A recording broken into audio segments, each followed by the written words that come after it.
자, 여러분, 우리 지난주에 땡스기빙을 저희가 보냈습니다. 자, 그런데 땡스기빙 1년에 한 번 우리가 하나님께 특별히 더 감사하는 절기로 저희가 보내고 있는데, 참 미국에서 요즘에 악유를 한 것은 이 땡스기빙이 끝나면서 바로 블랙 프라이데이로 들어가면서 성탄절까지 이제 연말 가장 그 쇼핑이 피크를 이루는 시간으로 많은 사람들이 보내게 되는데, 자, 이로 인해서 사람들이 추수감사절도 쇼핑에 묻혀버리고 좀 일하고 쉬어야 되는 시즌인데 그렇지도 못하고, 그러면서 사람들이 소비 심리가 자극되고, 그러면서 이제 많은 사람들이 이 블랙 프라이데이 의미가 없는 거 아니냐라고 하는 그런 의문을 제기하면서 요즘에 이걸 폐지해야 될 것인가 말 것인가 논쟁도 한창인데, 그래서 오늘은 아주 특별한 시간을 우리가 마련을 했는데, 자, 우리 크리스천 성경적 재정교실을 운영하면서 우리 그리스도인들에게 성경적인 가치관에 대해서 교육하고 또 많은 지혜를 주고 계시는 우리 이원경 권사님을 전화로 연결을 해서 우리 연말에 이 자극되기 쉬운 소비 심리에 대해서 우리가 한번 성경적 가치관에 대해서 논의하고 이야기를 듣는 시간 마련하도록 하겠습니다. 자, 우리 이 권사님 전화로 연결하겠습니다. 권사님 안녕하세요. 안녕하세요, 목사님. 네, 권사님 신현철 목사고요. 네네. 네, 권사님 이렇게 전화를 통해서 만나 뵙게 돼서 감사하고요. 자, 권사님 이제 우리 크리스천 재정교실을 운영하고 계시면서 성경적인 그런 그 어떤 소비에 대한 가치관, 나눔에 대한 가치관들을 교육하고 계신데, 자, 이제 블랙 프라이데이를 지나면서 뭐 사실 이날 너나 할 것 없이 사람들이 그동안 세이브했던 것들 좀 풀어놓으면서 쇼핑하려고 연말까지 사람들이 굉장히 지금 업돼 있고 충동 구매를 많이 하게 되는데, 자, 이럴 때 충동 구매로 인해서 우리 가정 경제가 흔들리는 경향도 있고요. 자, 권사님 어떻게 보십니까? 네, 맞아요. 헐리데이 시즌 되면은 TV 틀어도 또 라디오를 켜도 항상 그 쇼핑에 대해서 많이 나오게 되죠. 맞습니다. 얼마나 물건을 싸게 구입할 수 있는지 경쟁적으로 방송하는 거 보고 듣게 되는데요. 또 이메일을 통해서도 가격 할인 정보 많이 받죠. 우리가 이렇게 쉽게 충동 구매를 하게 됩니다.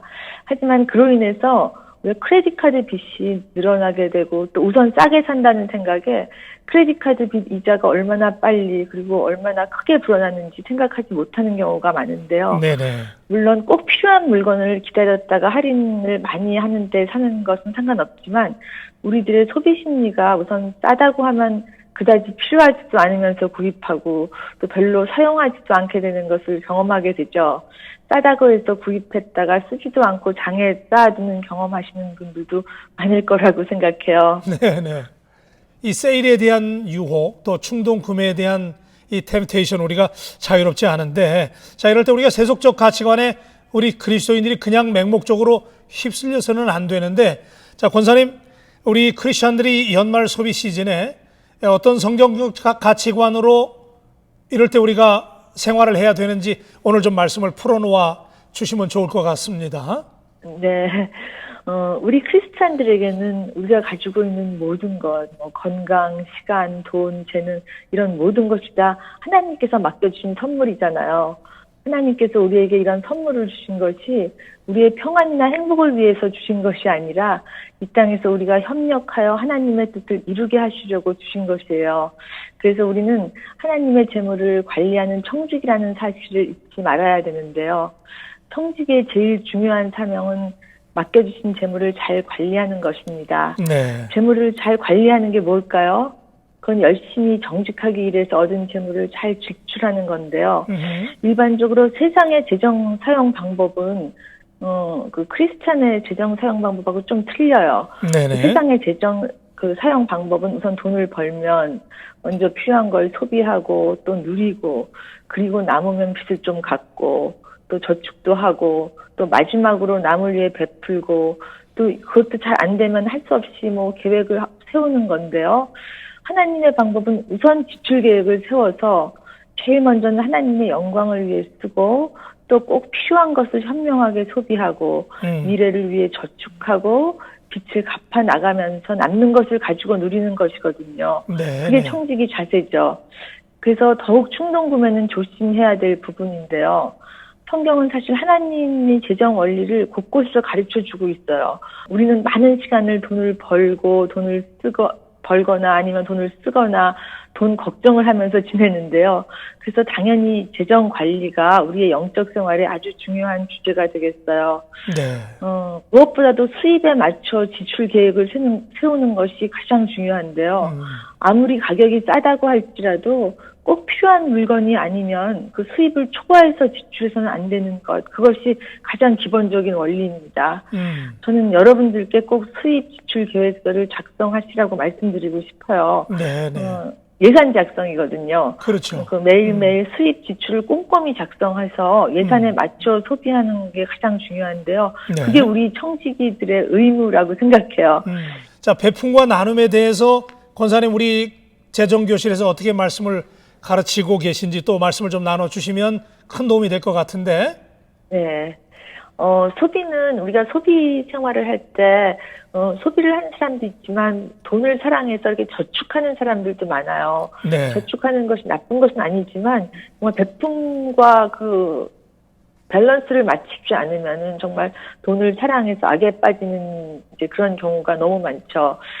세상 경제는 받는 것이 주는 것보다 복이 있다고 말하잖아요. 네네. 그런데 하나님의 경제는 정반대예요. 사도행전 20장 35절에 예수님께서는 주는 것이 받는 것보다 더 복이 있다고 말씀하셨어요. 예, 아멘. 나를 위해서 쓰는 소비보다 남을 위해 쓰는 배품이 더 복이 있다는 말씀이죠. 네네.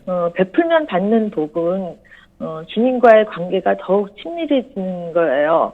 베푸는 것이 베풀 때 우리의 마음과 관심이 그리스도를 향해 있다는 거죠. 마태복음 6장 21절에 그런 말 나오잖아요. 보물이 있는 곳에 마음이 있다고. 그렇죠. 우리의 것을 하나님께 드릴 때 우리의 네네. 마음은 저절로 하나님께 향해 있는 거죠. 자, 우리 연말에 그 가난하고 소외된 이웃들을 위해서 이제 이런 물질들 우리가 또 사용을 해야 되는데, 권말씀 우리 권사님 또 지혜를 조금 더 나눠주시죠. 네, 이렇게 소비가 정말 한창일 때, 나를 위해서 쓸 때도 모자라다고 생각하는 여러분들에게 사실 돈을 다른 사람을 위해 기부하는 것이 그렇게 결코 쉽지는 않을 거예요. 네. 근데 정말 하나님을 사랑하고 하나님을 향한 올바른 마음으로 자선한다면 그거는 우리의 그 신앙적 경험 중에서 가장 기쁘고 가장 익사이팅한 부분이 될 수 있다는 것을 기억하시고요. 그리고 우리가 이 예수님이 오신 이 계절에 정말 예수님 생각하면서 더욱더 그 재정 관리 잘하고 청지기로서의 그런 역할을 잘 감당하시기를 바랍니다.